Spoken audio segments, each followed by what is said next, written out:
Greg, Draper, it's always nice to look back, especially when we're talking about back-to-back wins in two cup competitions. The first one against Aberystwyth, that went all the way to penalties, but against Rilla, comfortable victory there. So looking back over the last couple of days, plenty of confidence building and plenty of positives to take.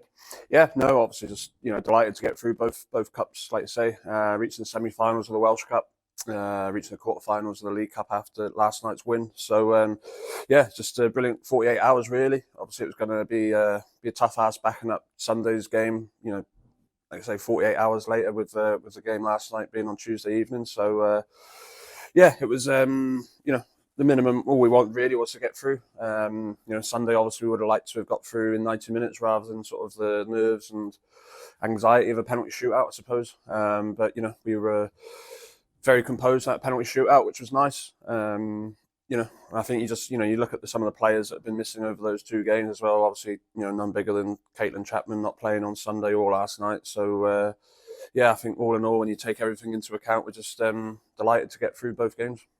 And against Rill, a chance to introduce a couple of girls to make their debuts as well. Yeah, obviously Tilly Edge got her first full start for us in a competitive game, so that was brilliant. She's been tremendous in training. When she's come off the bench for us as well this season, she's been brilliant. So she's certainly got a bright future ahead of herself. And then obviously getting Millie and Bess on last night as well, with sort of half an hour to go. So that was their sort of first full taste of senior football in a competitive environment. So that was brilliant. And it just goes to show the great work that Matt, Paul, Andy are doing with the under-19. So they're certainly heading in the right direction. It's just nice to be able to give them their opportunity, which they thoroughly deserve, and they've fully taken with both hands.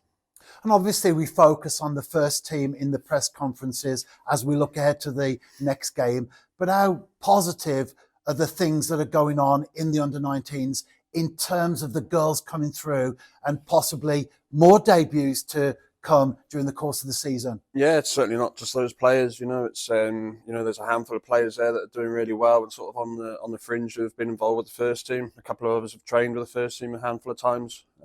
So yeah, that's what we need. We just need this conveyor belt going over the next couple of seasons where players are constantly coming through the under-16s, under-19s and into the first team environment. Numbers are certainly increasing over the last the first year or two.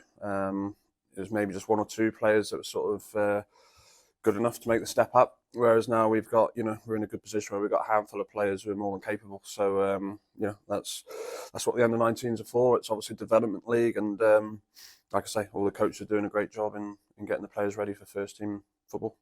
And it's back to league action this Sunday. Cardiff met the visitors to Park Hall. A massive game for the New Saints when we look at the table, especially Greg, when we think in context of wanting to make the top half come the cut. Yeah, massive game. We're full of confidence the way we've been the way we've been playing recently. 5 games, 5 wins in a row. We're just looking forward to Sunday. Obviously, it's a massive game. I just think it'd be brilliant if the girls can get 3 points and cap off what's been a very memorable year, 2023. What they've achieved this year. Like I said last night, the back end of last season with the victories we picked up in the top 4. The way we started this year, the girls really deserve to finish the year on a high. So we're full of confidence. We've got a brilliant record against Cardiff Met in recent times. I think out of the last 3 games we've had 2 wins and a draw. Lots of goals in all of those games. So I'm sure it'll be another exciting game on Sunday. And I just hope for the girls' sake that we come out on top, because we thoroughly deserve to end the year on a high. You mentioned the recent games against Cardiff Met, 2 wins and a draw. But prior to that, the 5 times that we played them were all victories for Cardiff. The fact that things have changed there, Greg, in terms of results, is that a combination of perhaps Cardiff Met slipping away because they are in the bottom half of the table, or maybe TNS progressing, or perhaps a combination of the two? Yeah, I think both. I think there's no doubt that we've obviously strengthened from season on season, month on month. We've just got stronger and stronger. No doubt Cardiff Met aren't as strong as what they used to be. They certainly lost a couple of big players towards the end of last season, or at the end of last season.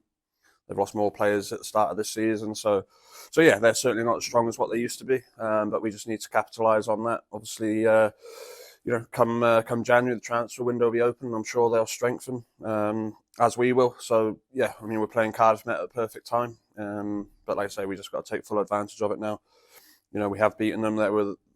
Beating them 2-0 last season was our first time that we took points off any team in the top three. So we've cracked that barrier now. Like I say, we've beaten them twice and drawn against them once in the last 3 games. So we're full of confidence. We're in good form against them. So we'll be expecting 3 points on Sunday.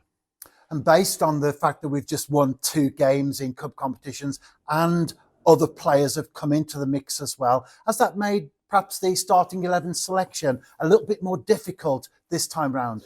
Yeah, certainly. Giving us a selection headache. Yeah, like I say, it's girls who haven't played much football got their opportunity last night and done really well.